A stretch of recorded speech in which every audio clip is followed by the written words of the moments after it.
The Galactic Military Academy's training deck stretched across 3 levels of Nexus Prime Station, and honestly, it looked about as welcoming as a neutron star's surface.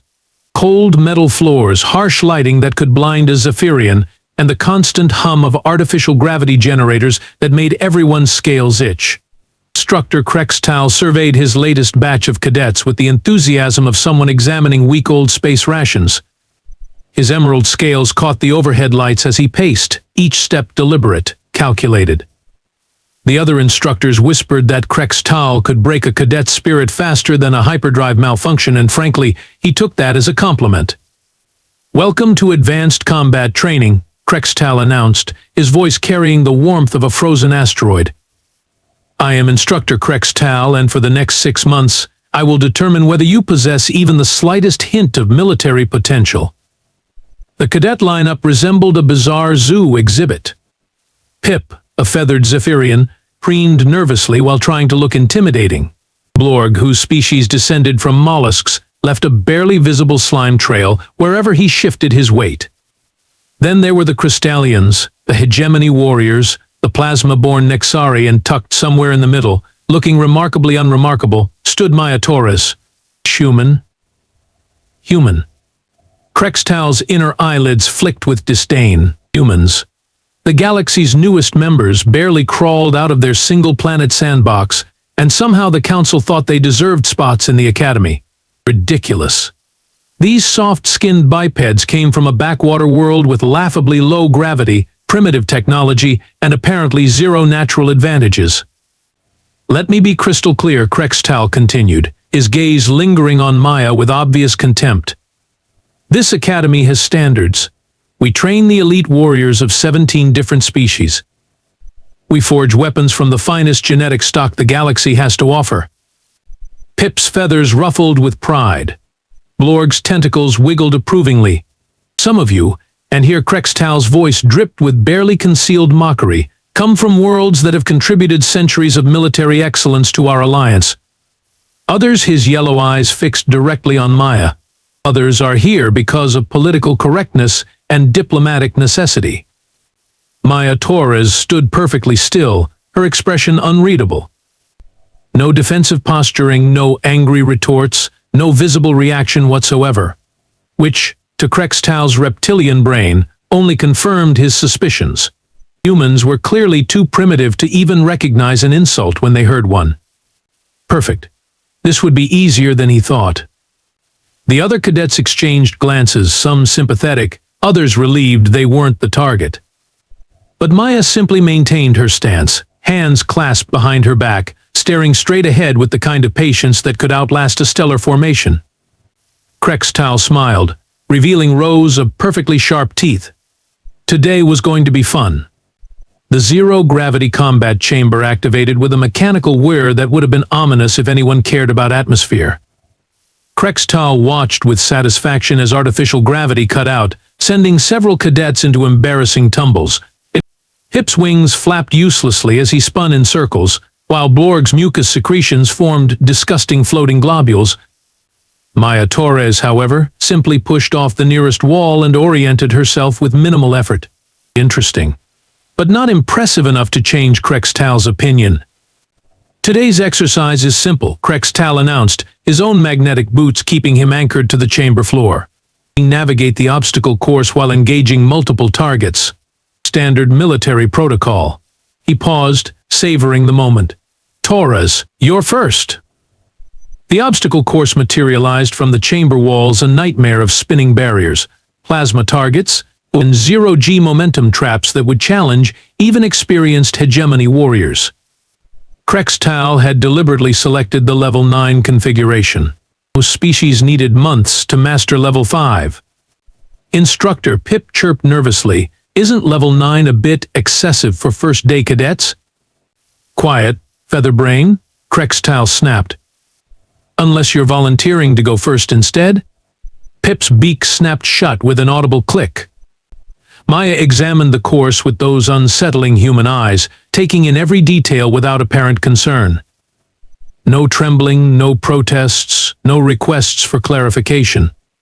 Either she was too stupid to understand the impossibility of the task, Or, well, definitely too stupid. Problem, Torres? Krex'tal's voice carried mock concern. Perhaps this is beyond your species' capabilities? We could arrange for you to transfer to, I don't know, custodial services? Lorg's tentacles quivered with barely suppressed laughter. Maybe the human needs training wheels, he gurgled. Or gravity boots? Do humans even understand three-dimensional movement? From what I hear, Pip added with newfound confidence, their homeworld is so primitive they still use chemical propulsion. It probably makes them dizzy just floating. Maya's expression remained neutral, but something shifted in her posture, just slightly. Like a predator settling into position, though Krex'tal dismissed the thought immediately. Humans were prey animals, not predators. The truth was, Krex'tal had personal reasons for despising the human presence at the Academy. 3 cycles ago, the Reptilian Defense Council had unanimously agreed that humans represented everything wrong with the Alliance's inclusive policies. It's a species that had never fought a proper interstellar war, never faced real extinction-level threats, never proven themselves worthy of galactic military consideration. Yet here they were, taking spots that should belong to proven warrior races. It was insulting. It was political pandering. It was everything Krex'tal had spent his career fighting against. Well? Krex'tal pressed, his patience wearing thin. Are you going to stand there all day? Or are you going to demonstrate why your species deserves to be here? Maya finally spoke, her voice calm and measured. I'm ready, Instructor. Excellent. Krex'tal's smile widened. Timer starts now. The course activated fully, plasma beams cutting through the air, barriers spinning at combat speed, gravity wells fluctuating randomly. It was beautiful, deadly, and completely impossible for a first-day cadet to complete. Maya pushed off from the starting platform. For exactly 3 seconds, Krex'tal felt vindicated as she seemed to struggle with the initial momentum shift. See? Humans couldn't handle real military training. This would be over quickly, and he could move on to actual candidates. Then Maya twisted in mid-air, used a spinning barrier to redirect her trajectory, and slipped through a gap that Krex'tal was certain had been too narrow for any bipedal species. His satisfied expression faltered just slightly. Maybe this would take 4 seconds instead of 3.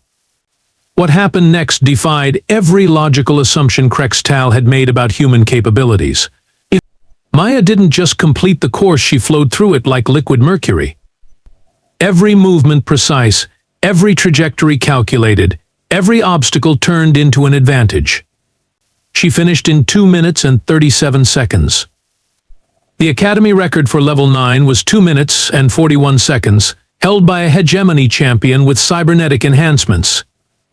The chamber fell silent, except for the mechanical hum of deactivating obstacles. Pip's beak hung open. Blorg's tentacles had gone completely rigid. Even the other species cadets stared in disbelief. Krex'tal's world tilted slightly off its axis. This was impossible. Humans were supposed to be weak, clumsy, primitive. They weren't supposed to outperform genetically superior species on their first attempt. Acceptable, he managed through gritted teeth, though his voice cracked slightly on the word. But speed means nothing without proper combat technique. Torres, front and center. Maya pushed off the wall and glided toward the instructor, landing with disturbing grace. Her breathing wasn't even elevated. How was her breathing not elevated? Combat demonstration, Krex'tal announced, his mind racing for a way to salvage his authority. Hand-to-hand basics. I'll demonstrate proper defensive positioning against superior opponents. This was perfect. A direct confrontation where he could showcase the natural hierarchy. Reptilian strength versus human fragility. Evolved predator versus primitive biped. He would make it look like an accident, of course. A training mishap. These things happened all the time. Position yourself, Krex'tal ordered, circling Maya like a hunting lizard. Standard defensive stance. Maya complied, raising her hands in what looked like a laughably inadequate guard position. Her feet were wrong, her balance was off, her entire posture screamed amateur. Finally, something that made sense. Pathetic, Krex'tal muttered, loud enough for the other cadets to hear. This is why your species will never truly belong in galactic military. You lack the fundamental physical capabilities for real combat. He moved faster than human reflexes should have been able to track. His clawed hand shot forward in what appeared to be a demonstration strike, but carried significantly more force than any training exercise required. The blow caught Maya square in the solar plexus with enough power to drop a Zephyrian warrior. Maya crumpled immediately, her body folding around the impact point before she collapsed to the chamber floor. She lay motionless, eyes closed, breathing shallow. Perfect. Oops, Krex'tal said with mock concern, though his inner satisfaction was practically glowing. Training accident. These primitive nervous systems aren't designed for real military conditioning. Pip gasped, his feathers rustling with shock. Instructor.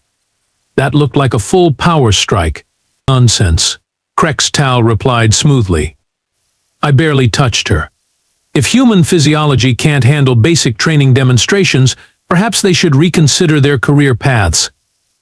Blorg slithered closer to Maya's prone form, his eye stalks extending with curiosity. Is she breathing? Of course she's breathing, Krex'tal snapped, though privately he hoped she'd stay unconscious long enough to be transferred out of his program. Humans are just delicate. Like those flower things they cultivate on their homeworld. Several cadets exchanged uncomfortable glances. The strike had looked deliberate, excessive, completely inappropriate for a training demonstration. But who were they to question an instructor, especially one with Krex'tal's reputation? The chamber's emergency medical sensors finally activated, triggered by Maya's vital signs. Red lights began flashing as automated systems detected a potential cadet injury. Medical team to Training Chamber 7. The station's AI announced in its maddeningly calm voice. A cadet injury protocol initiated. Krex'tal's satisfaction dimmed slightly. Medical teams meant reports, questions, potential reviews of his teaching methods. But surely any investigation would support his version of events. It had been a perfectly reasonable training exercise that revealed human inadequacy for military service. The chamber doors hissed open as the medical team arrived, two Krex'talian medics, with their distinctive blue skin and 4 arms, moving with professional efficiency. They immediately began scanning Maya with portable diagnostic equipment. What happened? The lead medic asked, her voice crisp and clinical. Training demonstration, Krex'tal explained, adopting his most professional tone. Basic defensive positioning exercise. The human cadet appears to have overwhelmed by the physical demands. The medic's scanner beeped ominously as it passed over Maya's torso. Significant blunt force trauma to the abdominal region. This level of injury is inconsistent with standard training protocols. Perhaps Krex'tal suggested with barely concealed smugness, human physiology is simply incompatible with galactic military standards. But some species are naturally more fragile than others. The medic's expression suggested she wasn't buying his explanation, but before she could respond, something unexpected happened. Maya's eyes snapped open. Not slowly, not groggily, not with the confused blinking one might expect from someone recovering from unconsciousness. They opened with the sharp focus of a predator that had been feigning sleep. And for the first time since the exercise began, Krex'tal felt a tiny, uncomfortable flutter of uncertainty in his chest. Maya Torres sat up. Not the slow, painful process one might expect from someone who had just absorbed enough force to crater a minor asteroid. She simply sat up, like someone getting out of bed on a particularly ordinary morning. The Krex'talian medic's 4 hands froze mid-scan, her equipment beeping in confused protest. That's medically improbable, she muttered, recalibrating her instruments. According to these readings, you should be unconscious for at least another hour. Maya rolled her shoulders experimentally, wincing slightly but showing no signs of the debilitating pain that should have been coursing through her nervous system. Sorry to disappoint your medical projections, she said, her voice carrying a dry humor that made Krex'tal's scales itch. Impossible, Krex'tal stammered, his usual commanding presence wavering like a faulty hologram. "I struck you with sufficient force to incapacitate any cadet. You were unconscious." "Oh, I was," Maya agreed pleasantly, testing her range of motion with the casual air of someone checking if their compad still worked after dropping it. Human nervous systems have this fascinating little quirk called protective unconsciousness. We shut down temporarily to prevent permanent damage, then reboot when the coast is clear. Pip's feathers were practically standing on end. Reboot? Like a computer system? Or like a biological circuit breaker, Maya explained, slowly getting to her feet despite the medic's protests. Humans evolved on what you might call a challenging planet. We developed some interesting adaptations. Krex'tal watched in growing horror as Maya stood with only minimal discomfort. This wasn't how biology worked. This wasn't how any known species responded to trauma. When you hit something hard enough, it stayed down. That was basic physics. Your scans showed significant internal trauma, the lead medic insisted, waving her equipment like it might suddenly start making sense. Bruised ribs, possible internal bleeding, severe muscle damage. You should be in excruciating pain. Maya lifted her shirt slightly, revealing a livid bruise spreading across her torso in the exact pattern of Krex'tal's strike. The injury looked severe, painful, and absolutely authentic. She poked it experimentally. "Oh, it hurts," she confirmed cheerfully. "Probably going to hurt for weeks." But humans have this wonderful little adaptation called pain compartmentalization. We can acknowledge pain without being incapacitated by it. Blorg's tentacles twitched nervously. That's not normal. Pain is supposed to stop you from doing dangerous things, says the species that secretes paralytic mucus when startled, Maya pointed out with devastating accuracy. Every species has its survival mechanisms. Humans just happen to specialize in being unreasonably difficult to kill. Krex'tal's worldview was crumbling faster than a neutron star collapse. Everything he knew about biology, about species hierarchy, about the natural order of things was being casually demolished by this soft-skinned biped who should have been crying for her mother. But the force of the impact, he protested weakly. The kinetic energy transfer alone should have what? Maya interrupted, and for the first time there was steel in her voice. Should have taught me my place? Should have demonstrated reptilian superiority? Should have convinced me that humans don't belong here? The chamber fell silent except for the medic's equipment, which was still beeping in mechanical confusion. Maya continued, her tone conversational but somehow more dangerous than any shouting match. Here's the thing about human biology that your xenobiology textbooks probably skipped. We're persistence hunters. Do you know what that means, Instructor? Krex'tal's throat felt suddenly dry.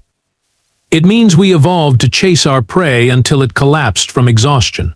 We can run for days without stopping. We can survive injuries that would kill most species. We can function on minimal food and water. And most importantly, Maya's eyes locked onto Krex'tal's with unsettling intensity. We never, ever know when to quit. The adrenaline surge was becoming visible now, subtle but unmistakable. Maya's pupils were slightly dilated, her breathing controlled but deeper, her movements carrying the fluid readiness of a coiled spring. It was like watching a different species entirely emerge from within the same skin. The pain you just inflicted? Maya continued, rotating her wrist in a way that made several joints pop ominously. That's going to trigger our fight or flight response. And humans have a really problematic relationship with the flight option. Pip was backing away slowly, his survival instincts finally overriding his curiosity. Maybe we should call this exercise complete? Excellent suggestion. The Krex'talian medic agreed, her professional composure cracking slightly. I think everyone needs to step back and reassess. Oh no, Maya said, and her smile was absolutely terrifying in its friendliness. Instructor Krex'tal was just demonstrating proper combat technique. I'd hate to leave his lesson incomplete.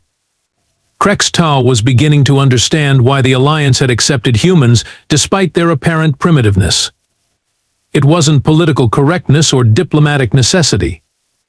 It was the same reason you might invite a particularly dangerous predator to join your hunting party. Because it was much, much safer to have them on your side.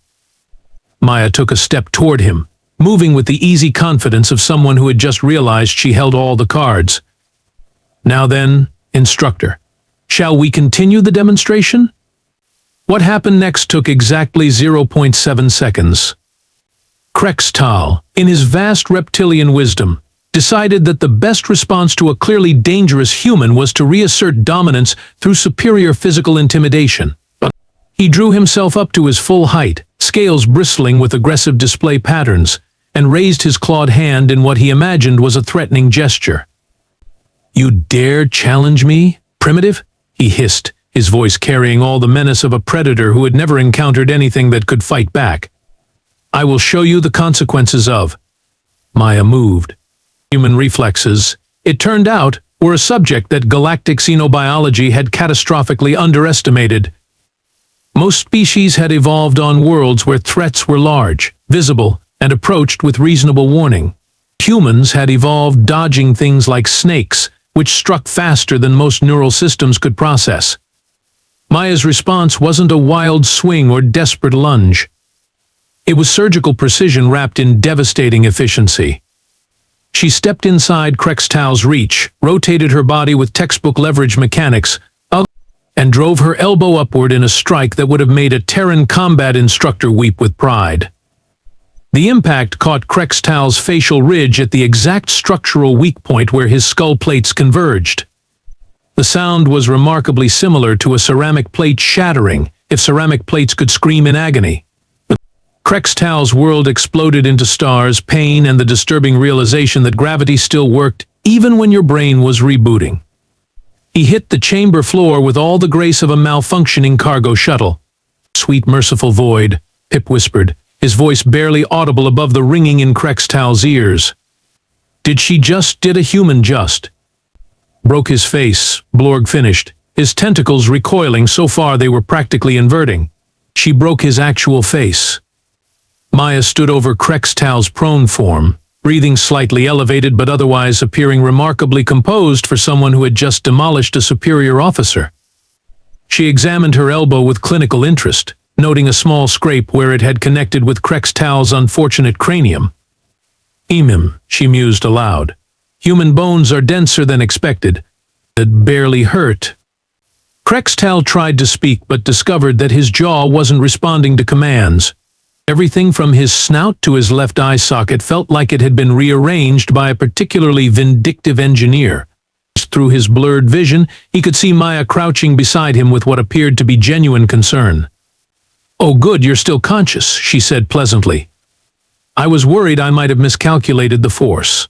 Humans have this tendency to overcompensate when we're running on adrenaline." The Krex'talian medic was frantically scanning Krex'tal now, her equipment producing a symphony of alarmed beeps. Severe cranial fracture, displaced nasal cartilage, possible concussion. How did you generate this much force from such a compact movement? "Leverage," Maya explained, as if discussing the weather. "Humans are basically biological machines optimized for applied physics. We might not be the strongest species, but we're exceptionally good at putting force exactly where it needs to go." Pip was staring at Maya like she had just sprouted additional heads. That was incredible. The speed, the precision. I didn't even see you move until Instructor Krex'tal was already falling. "Combat reflexes," Maya shrugged, helping the medic stabilize Krex'tal's head injury. "Humans spent millennia fighting everything from cave bears to each other. We got pretty good at ending conflicts quickly." Blorg's eye stalk swiveled between Maya and the groaning Instructor. "Is this normal for your species? This level of explosive violence?" "Oh, this was actually quite restrained," Maya assured him, which somehow made the statement more terrifying rather than less. "I could have aimed for his throat, or gone for a joint lock, or, well, humans have developed quite a variety of ways to neutralize threats." Krex'tal managed a weak groan, finally processing the full scope of what had just occurred. He, a decorated military instructor with decades of combat experience, had been taken down by a first-day cadet from a species he had dismissed as primitive. The humiliation was almost worse than the physical pain. The fascinating thing about human combat doctrine, Maya continued, apparently enjoying her impromptu lecture, is that we don't really have rules about fair fighting. Other species seem to have these elaborate honor codes and ritualized combat protocols. Humans just win. She stood up, brushing off her uniform with casual efficiency. I believe that concludes today's demonstration on defensive positioning, Instructor. Very educational. Krex'tal closed his eyes and tried to pretend this was all a particularly vivid nightmare brought on by eating expired ration packs. It wasn't working. Security arrived with the subtlety of a plasma cannon discharge, led by Commander Thane, whose centipede-like body segments clicked ominously against the chamber floor. His compound eyes immediately fixed on Maya, standing over Krex'tal's broken form. Maya Torres. Thane's voice carried the authority of someone who had seen every possible disciplinary nightmare. Step away from the instructor immediately. Maya complied without protest, hands visible, posture non-threatening. Yes, Commander. Unprovoked assault on a superior officer is grounds for immediate expulsion and criminal charges, Thane continued, his mandibles clicking with bureaucratic precision. You will be confined pending full investigation. With respect, Commander, Maya replied calmly, I believe you'll find the assault was neither unprovoked nor initiated by me. Thane's eye stalk swiveled toward the other cadets. Witnesses? Pip's feathers ruffled nervously. Well, technically, Instructor Krex'tal did strike first. He demonstrated a training technique, Thane snapped. That hardly justifies. Commander, the Krex'talian medic interrupted, waving her scanner meaningfully. You need to see these readings. The initial strike delivered approximately 800 pounds of force directly to this cadet's solar plexus. That's well beyond any approved training protocol. Thane's expression shifted from bureaucratic annoyance to professional concern. Show me the security footage. The chamber's holographic display activated, replaying the incident from multiple angles in crisp detail. Everyone watched as Krex'tal's demonstration revealed itself to be a deliberate, excessive attack designed to cause maximum damage. Interesting, Thane muttered, his tone growing decidedly cooler. And the human's response? The footage continued, showing Maya's surgical counterstrike in slow motion. The precision, the timing, the calculated force application, it was textbook defensive combat. Proportional response, Maya explained matter-of-factly. Standard human military doctrine. When attacked, we neutralize the threat using minimum necessary force to prevent further aggression. Minimum necessary? Blorg gurgled, gesturing at Krex'tal's still groaning form. You broke his face. He'll recover completely within a few weeks, Maya shrugged. I could have caused permanent damage or death, but chose not to. That's proportional response.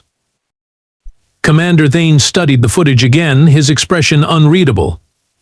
Your species considers facial reconstruction surgery minimum necessary force. Compared to the alternatives, Maya's smile was diplomatically pleasant and absolutely terrifying. Yes, Commander, we do. The chamber fell silent, except for Krex'tal's continued whimpering and the medic's equipment. Finally, Thane spoke. Instructor Krex'tal will be suspended pending investigation into training protocol violations. Cadet Torres, he paused, apparently reconsidering his entire approach to human military integration. Report to advanced combat training tomorrow. Level 10. Maya nodded respectfully. Thank you, Commander. As the medical team carted away the still dazed Krex'tal, Thane couldn't shake the feeling that the Academy's admission standards might need some serious reconsideration. Not because humans weren't qualified for galactic military service, but because they might be too qualified for everyone else's comfort.